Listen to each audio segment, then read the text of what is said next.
Thank you for watching My News 26. I'm Paula Jasper. Today we're in Reed City. I'm at the Reed City Public School, and joining me is science teacher Brad Smith.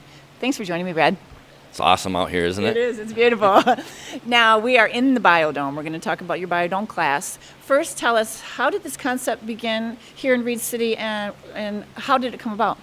Back in probably 2009, another former teacher and myself were talking, and we wanted to come up with a greenhouse. And so, having done some research, I was able to show them this design. It's a geodesic greenhouse. A company out of Colorado, Growing Spaces, is the company that has the design. It has a lot of different green features to it, and said, this is the dome. So we took it to our superintendent, and a few months down the road ended up saying, hey, we got our dome. So it was pretty awesome. Now, what size is this? This is a 52-foot diameter deal. It's 20 foot, 22 foot in the middle, so it's pretty decent size. It is. Now, you use it all winter long, correct? Yeah, we're out here all year long. Obviously, we change up what we grow during the grow seasons, but even on some of those cold January days, if it's sunny outside, it's going to be about 80 or 90 in here. So. Now, do most students opt to take the Biodome class? It is an elective class, and we have quite a big group this year. Actually have enough for 2 sections with about 70 kids total. So there's a lot of kids that really enjoy it. Now, give us some idea of a few of the projects that you have going on out here. It varies. We have, right here behind us is the aquaponics system. We got fish that are down in the tank below and the plants above clean it. And so we have the nitrogen cycle working right there. We also have hydroponics, which is just a nutrient feed for the plants through, we use PVC pipe and that to keep those going.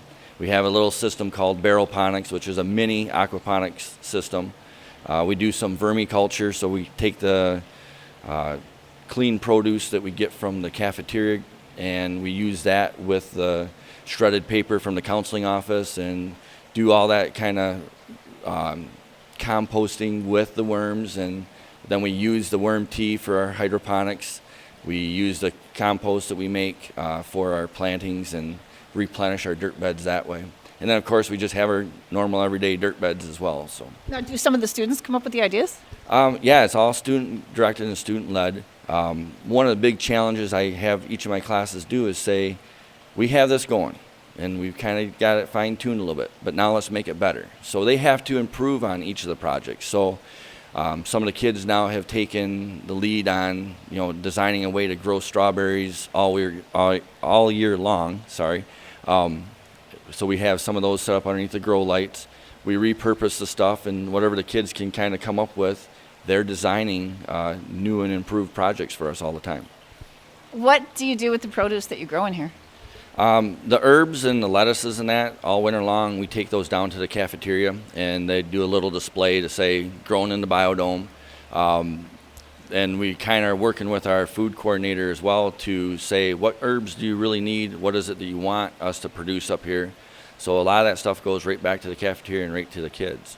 Now, you have a beautiful lemon tree in the middle of the Biodome here. Do you actually get lemons? Yeah, we get lemons. The lime tree was producing limes too, but we had an issue with that, so had to cut that one back. But we've actually made lemonade. We give it away when we have our little open houses that we do in the spring. And we have a plant sale and a spring open house for the elementary kids that come over, and they love to see everything. So we made lemonade one year for them. Not many places in northern Michigan making lemonade with their own lemons. Not many. All year round. So you also have raised beds outside. Yeah, we have a whole system outside too. And obviously, that's a summertime thing and more of a fall thing. But we have an orchard with 56 apple trees in it. And then we have 8 raised beds that we use as a community garden. So with this summer, we should have a good group again. We had quite a few use it last year, and we're hoping for more this year. Thanks a lot, Brad. You're welcome. Paula Jasper, My News 26, Reed City Public Schools.